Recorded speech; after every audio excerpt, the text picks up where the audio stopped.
All right, let's get started. Thank you for anyone who's watching, present and future. Today we're going to just talk about container placement strategies. There's actually been some recent changes to that with the new release that just came out yesterday in 7.2.0. So we'll get to talk about that a little bit, which is kind of cool because a lot has changed with container placement strategies just over the last like half dozen or so releases. There's been a lot of change in container placement strategies for Concourse. But first, I kind of want to talk about just some like what's new stuff within Concourse overall. Obviously, 7.2.0 came out yesterday.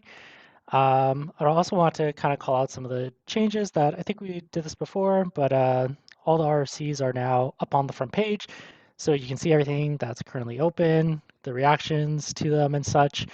And we did this because we want to try and get more feedback from the community around all these open RFCs. So please look at any, and if any of them are super valuable or important to you, just click any of these links and go post some feedback in them. So yeah, that's kind of what's new with the website. And quickly talking about 7.2.0, like I said, just came out yesterday. Mostly bug fixes is what's in this release, but there are some new features. Um, the breaking change isn't like a terribly breaking change here. If you read it, just expectations might have to be changed a bit. We're actually going to talk about this when we talk about uh, the strategies and chaining them and stuff. But this is a pretty cool breaking change. But really, the only thing that's kind of breaking about it is before when uh, when Concourse was trying to run a step, if there were no workers available to run that step on, the job would just fail. That doesn't happen anymore. It now waits, which I think is super awesome. It's actually really, really cool because now all of a sudden your pipelines won't just cascade red. They will just sit there and wait patiently until a worker is available, which is super cool. So breaking in the sense that your jobs won't fail if you're expecting them to fail for that reason. But I think most people will be pretty happy that any steps that can't find a worker will simply just wait for a worker. Uh, I guess the one bad thing could be that your step could hang indefinitely if a worker never comes around satisfying its requirements for whatever reason. So you could just have steps running indefinitely. But yeah, that'd be the only catch there. Otherwise, like I said, mostly bug fixes in this one and some other miscellaneous stuff. There are some cool features uh, in this release. The only other one I'm going to call it here is just this LDAP as a password connector. So I know that there's lots of people who like to use Fly to do some automation stuff, but you can only really do that if you're using local users. Like if you want to script stuff and have it automated in Fly in a Concourse pipeline for some reason, which we generally don't encourage, but we know people do it. Um, but yeah, you would always have to use local users, and a lot of people they might have security requirements and such where they can't enable local users on their Concourse cluster, or they might just not even want to for good security reasons. Um, but there's been a lot of issues open up over the past couple of years, I'd guess, where people were asking for like, hey, can I log in with Fly using my LDAP credentials? And you couldn't for a long time, but now you can. And this is something that you can configure on the Concourse web instance. So you just have to specify this Concourse password connector. So right now it defaults to local because that is uh, the historical behavior, but you can change it to LDAP. And so now when you do Fly login and you pass in a username and password, it'll try to log you in through whatever LDAP you've configured your web nodes with. So now you can use Fly in your scripts, whether it's in your Concourse or somewhere else automated. Yeah, you can do Fly login and log into an LDAP instance. You can probably do some fancy stuff, pass those in as variables read from your credential manager and such. And yeah, so that's kind of a really cool feature. It's in here as well.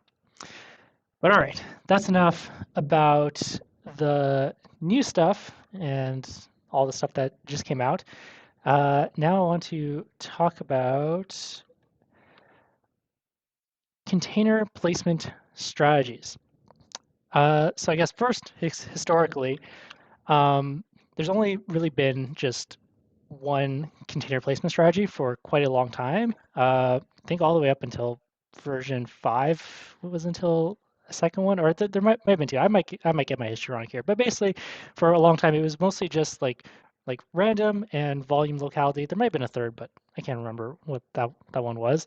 But for the most part, volume locality has been the container placement strategy that uh, that is the default one. It still is the default container placement strategy when you start up Concourse Web. It'll use the volume locality strategy, and that one works like pretty well. So kind of the good thing about it is that your task will like any steps in your pipeline will usually initialize pretty quickly because volume locality will look at a step that you're trying to run. It'll look at all the inputs for that step, and it'll look at all the workers, and it'll find which worker has most of those volumes already on it, and it'll place your step there. So that avoids the overhead of having to stream your volumes from one worker to another in order to then start up whatever step Concourse was trying to start. So that's generally like what people prefer, and it works pretty well with that one goal in mind. The biggest con for that strategy for volume locality is really that it becomes much more likely for workers to fall over because you can get a little bit of this cascading effect where everything starts gravitating towards one worker. So you end up, yeah, you just end up in this situation where uh, a lot of stuff ends up being scheduled on one worker because a lot of volumes start ending up on that worker, right? Like if you imagine you have one task that initially lands there and then it outputs some volume. So that volume is local on that worker. And then the next task, it needs that volume from that first task. So then it's very likely to be placed on that same worker as well. And if you imagine you have some sort of chain like that happening in your job, well, all your tasks are just going to start piling up on that one worker. And then that one worker falls over, and then all of a sudden volumes have disappeared and jobs have failed and such, and you end up in a bit of a sad state. So volume locality on its own is okay, but it has that one con where it can kind of pummel your workers just a little bit. Um, the initial solution to that was initially to, okay, if your workers are falling over too much, just because of the way your pipelines are structured, use random. And that usually alleviates that problem of like, yeah, my workers, they're not, falling over, they're not crashing, they're not seeing big memory, CPU spikes or anything like that.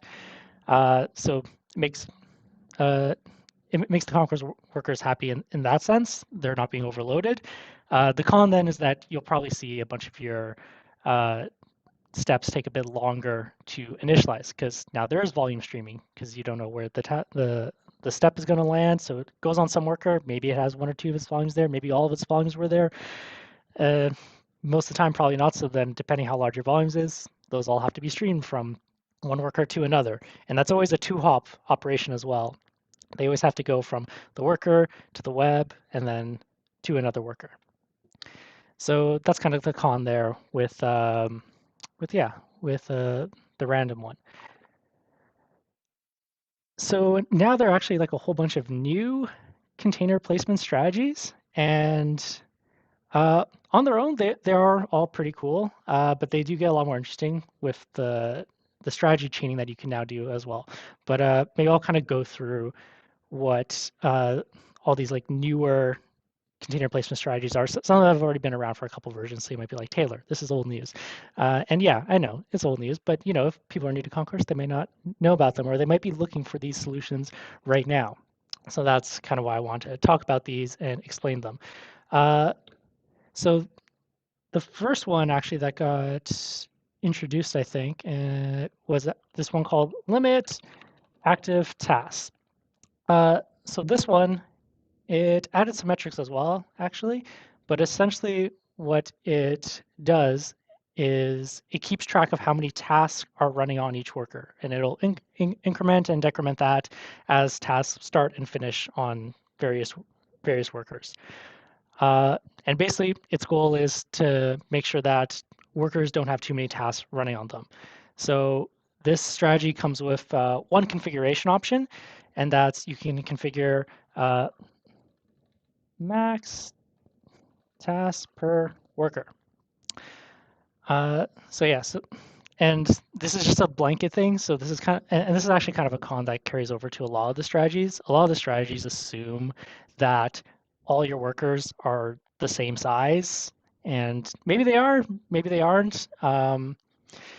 But so that is kind of one thing to keep in mind. There's no way to granularly say like, hey, this worker can have like 100 tasks and this one can have 500. There's no way to say that. There's because this is all configurable on the Concourse web node, which is obviously not the worker.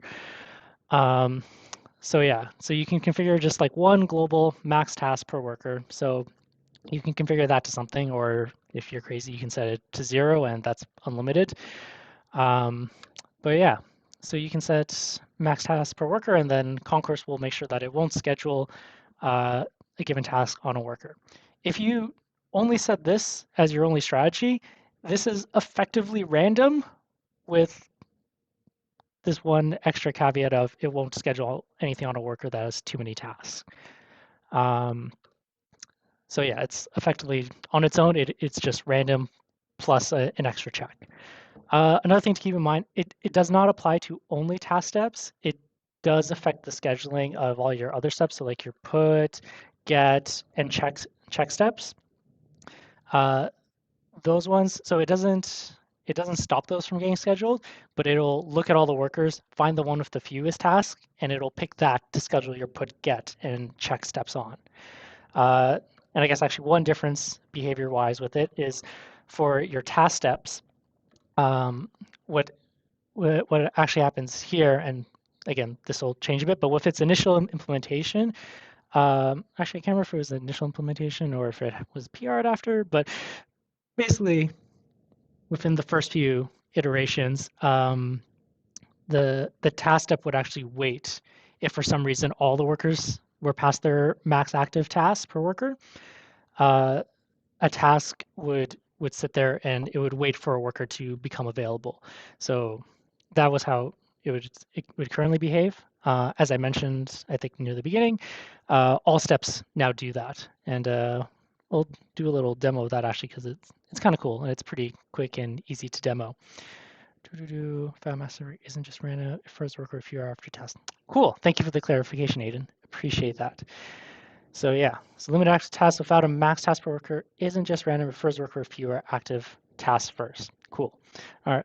Yeah, and so I guess like when I meant random, it means like not going to randomly pick it, but like you're not going to have like that volume locality aspect of it. So it's like slightly random to a degree because it's I guess it's going to vary depending on like how tasks were previously distributed. But yeah, and I guess in that sense, I'm trying to say it's like you're not going to be able to like necessarily predict which worker it's going to land on unless you're constantly looking at the metric and be like, oh, it's going to go on this worker next, and now this one, and now that one. But yeah, so that's limit active task. Um, and now there's these two other strategies which are pretty similar, just acting on like different metrics. So there's limit active containers and volumes. And these ones are, I feel, pretty self-explanatory. Uh, you're looking at how many containers and are on a worker, or you're looking at how many volumes are on a worker. And sorry, these are like two separate ones. Like it's like limit active containers and then limit active volumes. All right. So they're like that, and similar to limit active tasks, you can configure like what you want the max to be. And again, it's like a global, like one value set for all your workers, configured on the Concourse web nodes.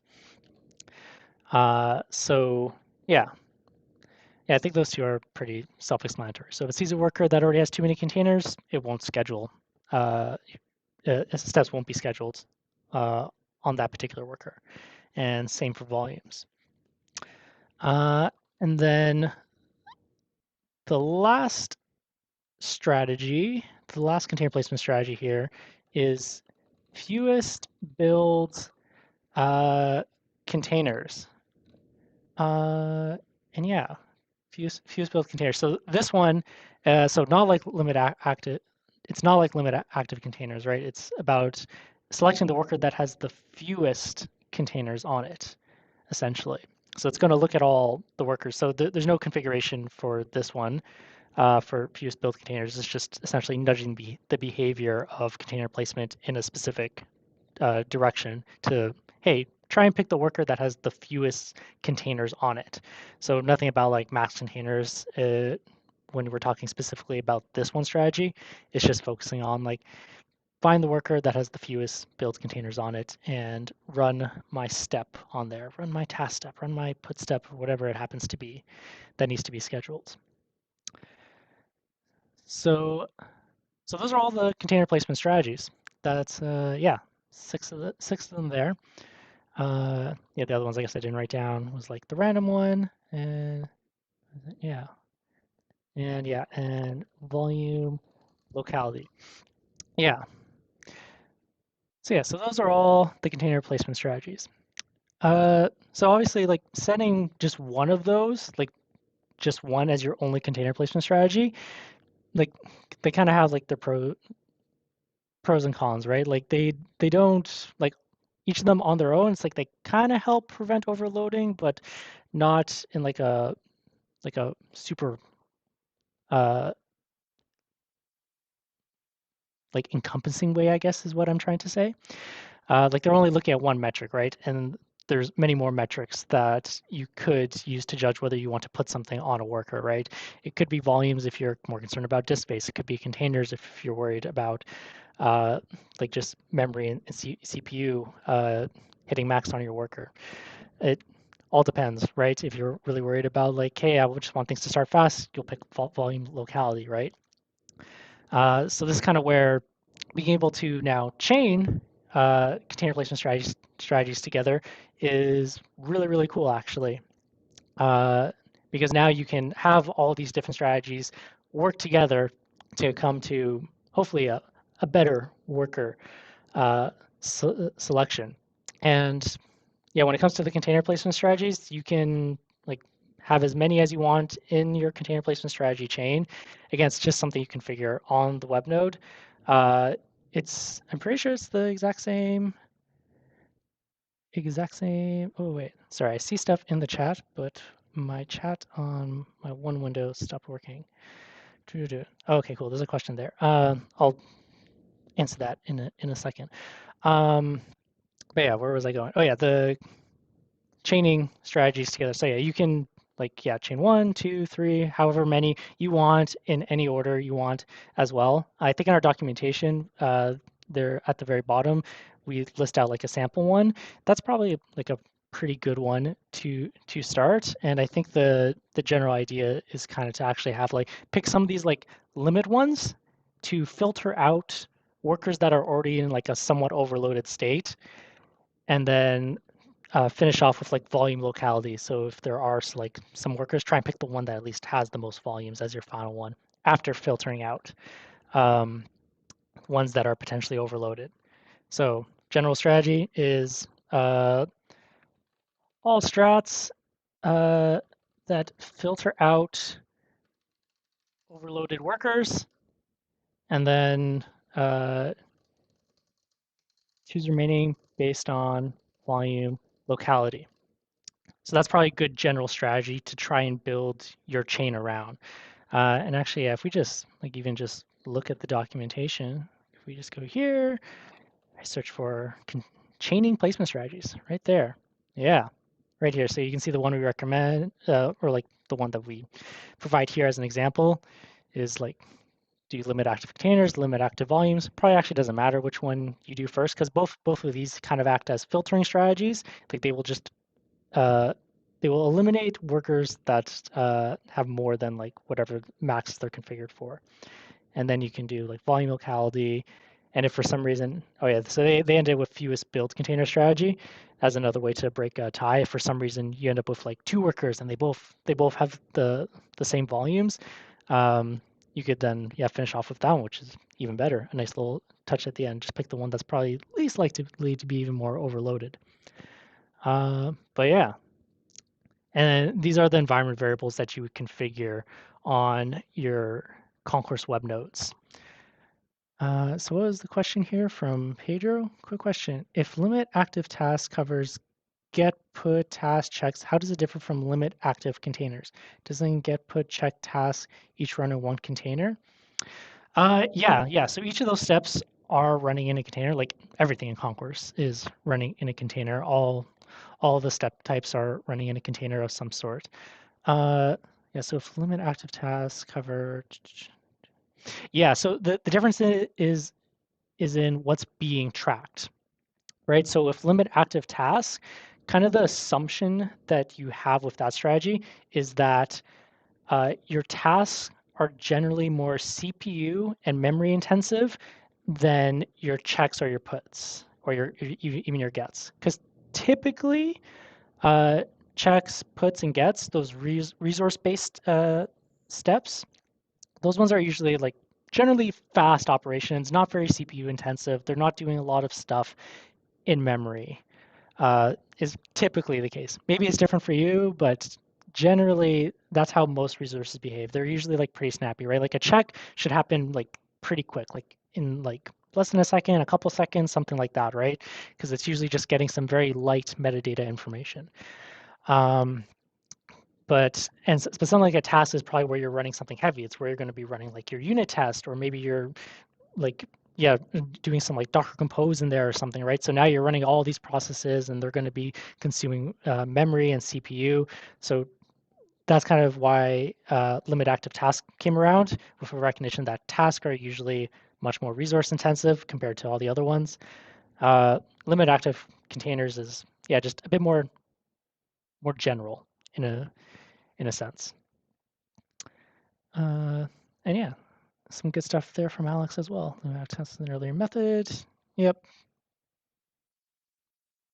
Yeah, that's perfectly said, Alex.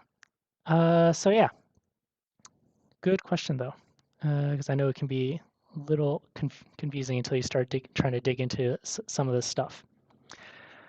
Uh, but yeah, so we talked a little bit about we talked about the chaining. We've kind of talked about all of the strategies so far. And yeah, oh yeah. So actually, one thing that I want to do that I hadn't really done yet is I kind of want to see like what it looks like now when a step is waiting. So I have this. Oops. I have like a concourse deployed over here in Kubernetes. Yeah, it's up. I think I had this other tab where I was trying to stream it. See if we can do this. See if we can log in. Yeah, cool. All right, cool. And yeah, there's two workers right now. But what I'm gonna do actually is I'm just gonna quickly kill the workers actually. Upgrade. So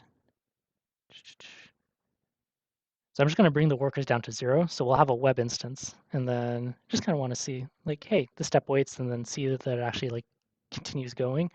So let's see if we do fly t dev workers.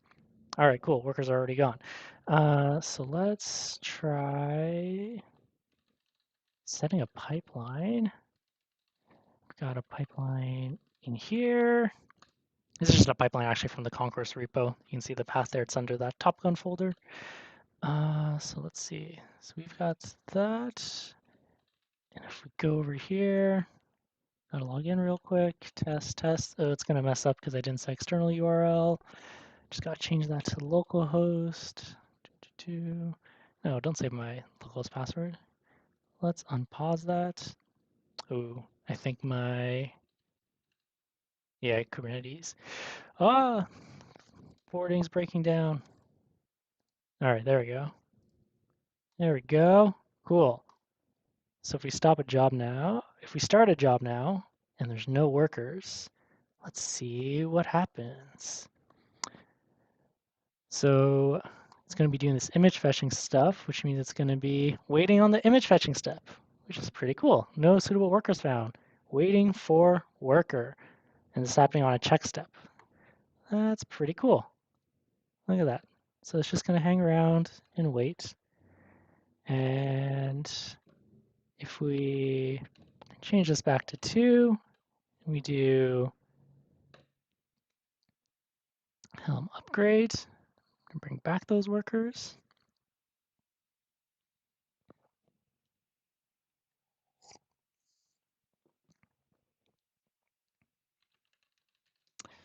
See if those pods are coming up. Yeah. Oh, one's running, which means, oh, yep, selected worker right there. These probably all ended up landing on that first worker that appeared. Yep, they all did. They all appeared on worker 1 there. That's pretty cool though. It's really nice. Because now it just doesn't fall over for whatever reason. It just waits there and you know why it's waiting. It's a little less mystery, which is kind of nice for especially for people that probably don't want to deal with operating concourse or just don't deal with operating concourse too much. They might see a task spinning there and be like, why is it failing or something, right? But now they have a very clear explanation like, oh, no workers are there, and now they can email you the operator and be like, why are there no workers? But yeah, that's pretty cool. That's pretty cool.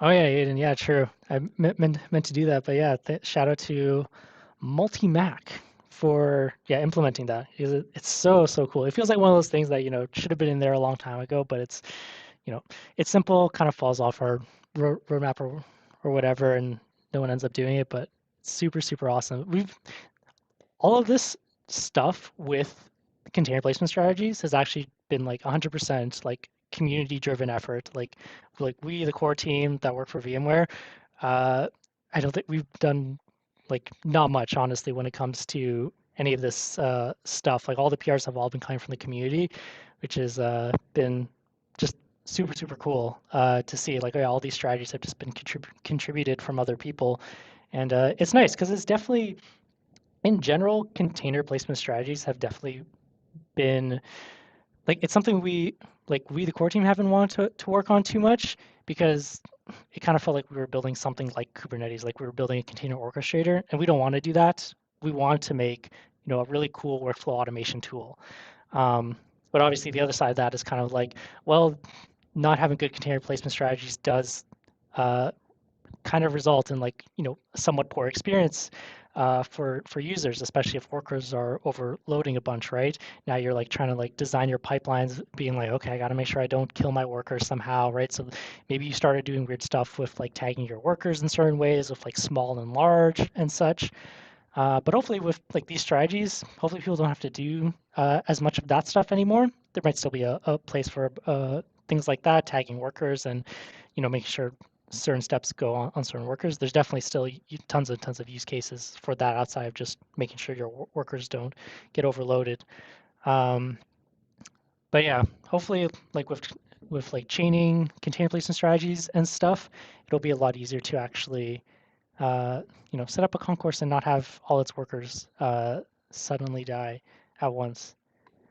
Looking at the chat here. Da-da. My builds are resource heavy, like storage and memory. I always see build failures with no space on worker or process not found. Which chain strategy works best?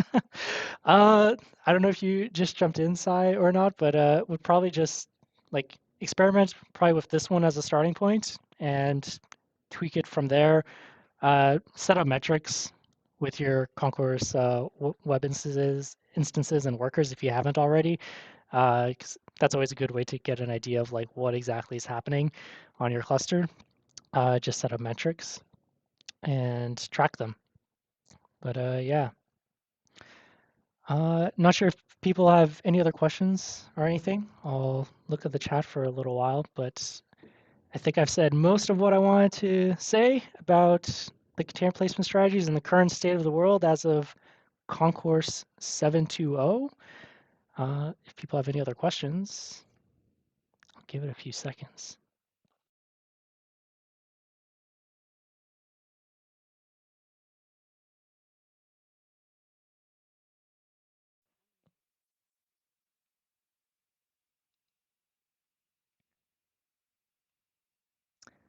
Let's see, from Pedro, by build containers, is that all containers or which other types of containers are there? It's all containers. as far as I'm aware. I know a couple other maintainers are in the chat, like Alex and Aiden, so they can correct me if I'm wrong, but it, as far as I'm aware, that one is just all containers. And every step in your job is a container running on a worker somewhere. Check steps, put steps, get steps, and tasks themselves, of course, those are all containers running on a worker. Uh, so yeah, so build containers is just all containers as far as I'm aware. Uh, Julian, any plan on making the container strategy dependent on worker OS type or anything else like that? Uh, no, not that I'm aware of. Oh, good call out, Aiden. Sorry, going back to the previous question about the build containers things. Yeah, it doesn't include step types like load var set pipeline. Because yeah, those are just run on the ATC. Forgot about those ones. Yeah. So I guess we do have like step types that are containers and then step types that are kind of like in-memory ones.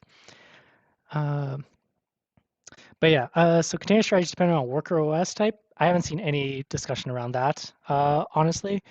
Not exactly sure what the strategy is there as well. A bunch of these kind of don't apply as well to Windows and Mac slash Darwin workers, uh, mainly because those two, Windows and Darwin, so Darwin itself doesn't have like native containers at all. Like if you're like, but hey, but I run Docker for on my Mac, yeah, that's a Linux VM running on your Mac. Mac OS itself doesn't have native containers. And Windows does have containers. We just, yeah, we haven't implemented it, but that's kind of a hope with having the containerd runtime, because containerd can work with the runc-esque shim thing that I know Windows has. I forget what they called it. They called it something similar to runc, but I know Windows has containers, but yeah, it's not implemented right now, but hopefully can leverage containerd for it.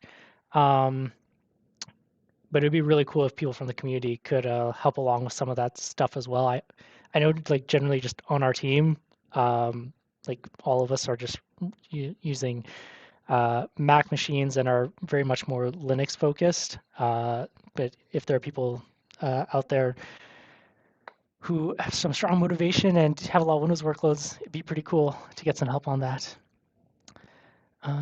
Julie, you have Linux and Mac workers. Any way to limit the jobs running on a Mac worker?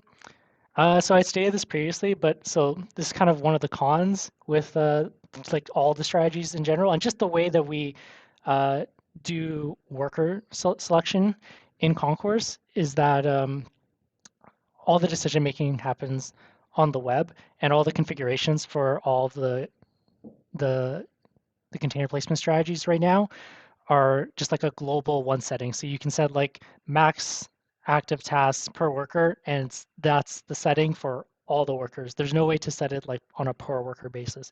That would be really cool, um, but you would require a bunch more changes. I know when I've talked to other developers in the past who've just been kind of like venting about the container placement strategy, and this was even like long ago. Like the conversation I'm thinking about was in version 5 of Concourse. So there was even less options. There wasn't even chaining at that point. But I know most people that usually look at Concourse container strategy and the way that we do placement, they're usually like, oh man, if I was doing this all over again, I'd have the workers somehow like report back like, hey, like I can take on more workloads and stuff, which would be really cool and would probably be a lot more uh, like it would push decision making to the workers, and that's just not the way Concourse is structured right now. Like pretty much workers just accept whatever is pushed to them. Switching to something where the workers have more of a say in that process would kind of be bringing us closer to something like Kubernetes, which kind of again goes back to the point in that like the core team, we don't want to work on like building a container orchestration engine. We'd much rather try and focus on more like Concourse features, like the get var step and the cross step stuff like that is kind of what we're focusing on. Like if you look at Alex's blog post, the V10 roadmap, that's the stuff we want to spend our time focusing on. And you'll notice container placement strategy doesn't fall on there. Like we know it's important, but the way we've structured our priorities, it's not the most important thing that we want to work on. Um, but again, that's why it's been cool to see the community kind of make this stuff way, way better. What else has been happening? Thank you, Alex and Aiden, for answering stuff in the chat. It's been super nice having that backup here. Oh yeah, good call on. Yeah, stuff would still be considered a container on there. Yeah, because it'll still go through that same process, even if it's landing on like a Windows or Mac worker, it'll still go through that worker selection process and it'll still increment or decrement uh, any of that like container and task tracking stuff.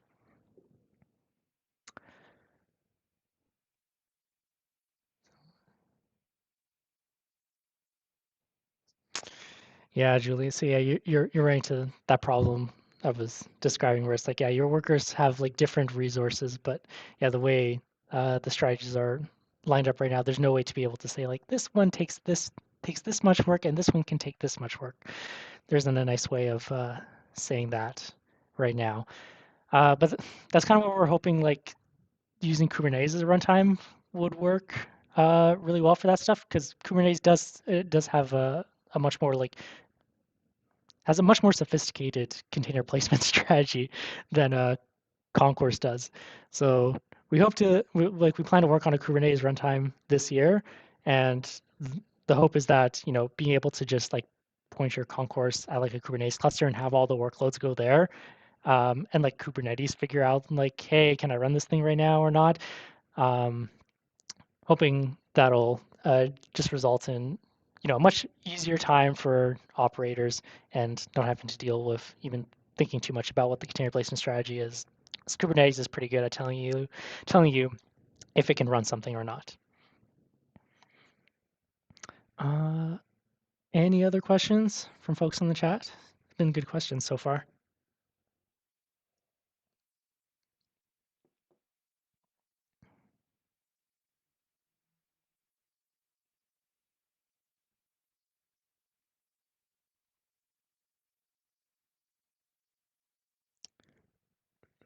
Give it a couple more seconds. It's kind of weird because like there's like a 5 second lag between when I say this thing, when it goes there, and so I know I have to like wait 5 seconds for people to actually hear what I just said and then potentially type something out. All right, I'm not seeing anything else, so I'm gonna call this here. I hope people found this valuable. Thank you so much for tuning in and watching.